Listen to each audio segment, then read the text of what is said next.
এই পশ্চিমাদের অবস্থা আগে কী ছিল আর এখন কি হয়েছে। গত কয়েক শতাব্দী আগে তাদের অবস্থা ছিল অন্ধকার গুহার মতন। তারা একটা রাষ্ট্র করলো, রাষ্ট্র করার পর তারা নিজেদেরকে নেতা দাবি করলো।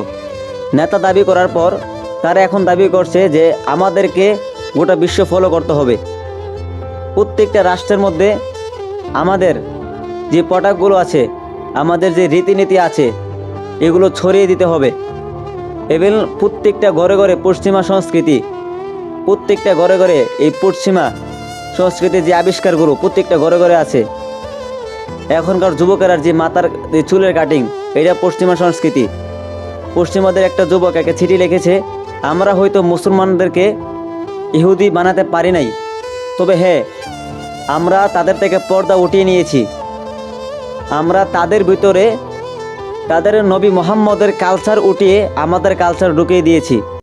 এখন কয়টা যুবকের মুখে দাঁড়িয়ে আছে? এখন কয়টা যুবক নবীর সুন্নত মোতাবেক চলে?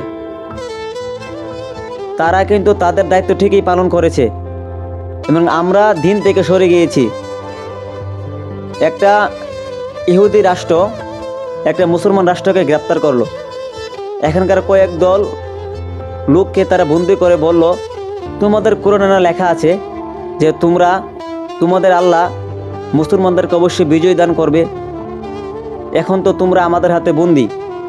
তখন সেই মুসলমানদের মধ্যে একজন নেতা ছিল, উনি ওই ইহুদি নেতাকে বলল, তোমরা হয়তো ভুলে গিয়েছো যে রাখাল যখন বকরি চড়ায় তার সাথে কুকুর রাখে।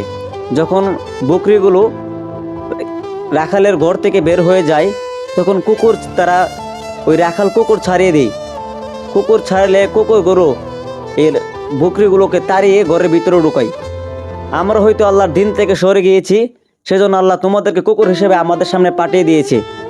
যখন আমরা দিনে ফিরে আসবো অবশ্যই আল্লাহ আমাদেরকে বিজয় দান করবে, ওই কুকুর আর বকরির মতন।